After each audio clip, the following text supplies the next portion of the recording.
doing? I'm excited to be here, walking away with the knockout in the mandatory spot. I worked real hard in camp, had great sparring partners. Everything just went well, for me this whole camp and tonight. I plan on moving on in the future, getting bigger fights, being in a fight like the main event. I want to unify titles, I want to move up, and keep unifying the titles and, become pound for pound champion one day.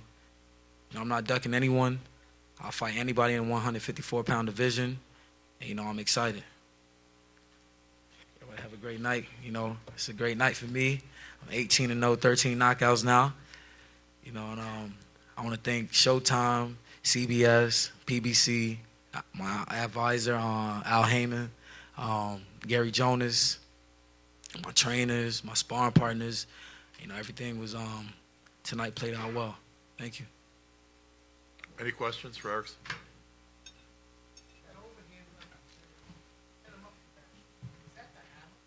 That was Sledge.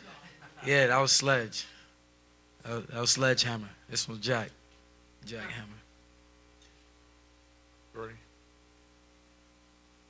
Yeah, you remember before you turned pro at 18, the then president of USA Boxing kind of said, that you should have tried to stay around and compete in the Olympics.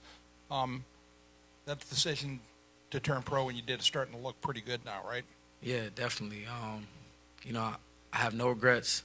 It's my gold medal right here. It's my Olympic gold medal. Me and my team made a decision not to go, not to stay in the amateurs. They were taking off the headgears and stuff like that. And, we feel like we made the right decision because we came up and we was fighting good opposition, just so young at 18 years old. And, I feel like the fights I had in the past, prepared me for tonight and moving on further.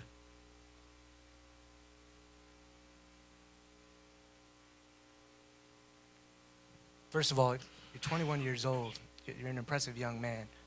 So congratulations to you and your team for your sharp young man.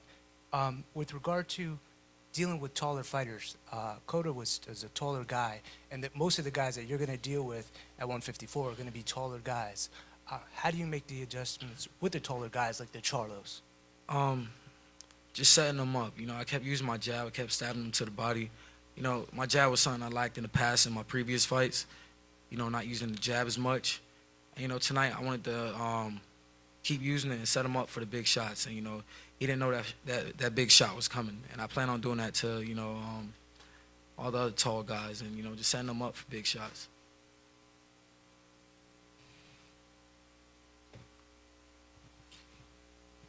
Erickson, what do you think maybe you showed people tonight who had never seen you fight on CBS?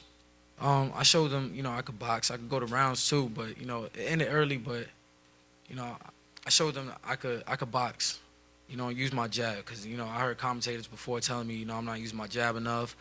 And, I'm just telegraphing my shots and winding up for the big shots. But, I used my jab pretty well tonight. I feel like that's what I showed everybody. People love knockouts. What do you think they thought of the finish of the fight?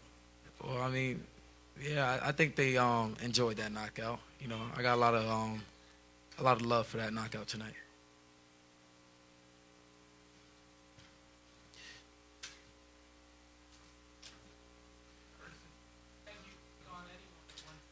Anyone.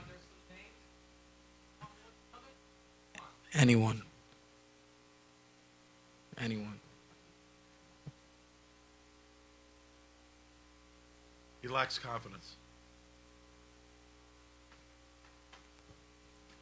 So, who do you feel is your biggest competition at 154?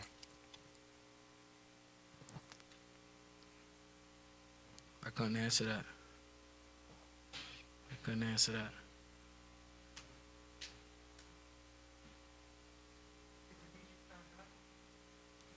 No.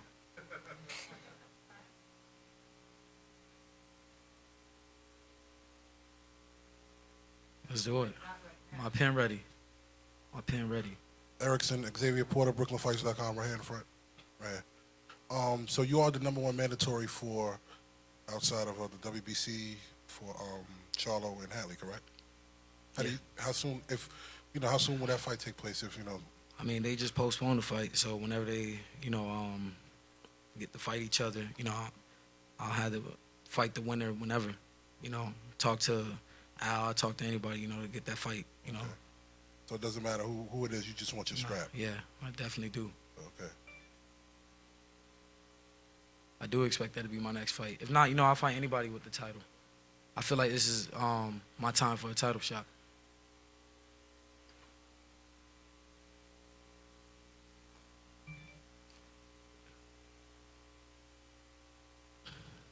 I did.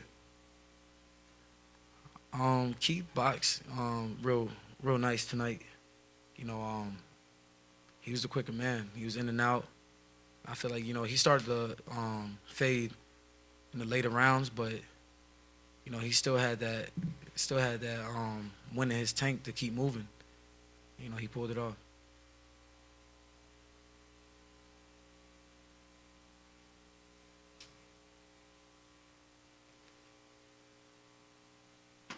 That's it. Thank you, Erickson. Thank you.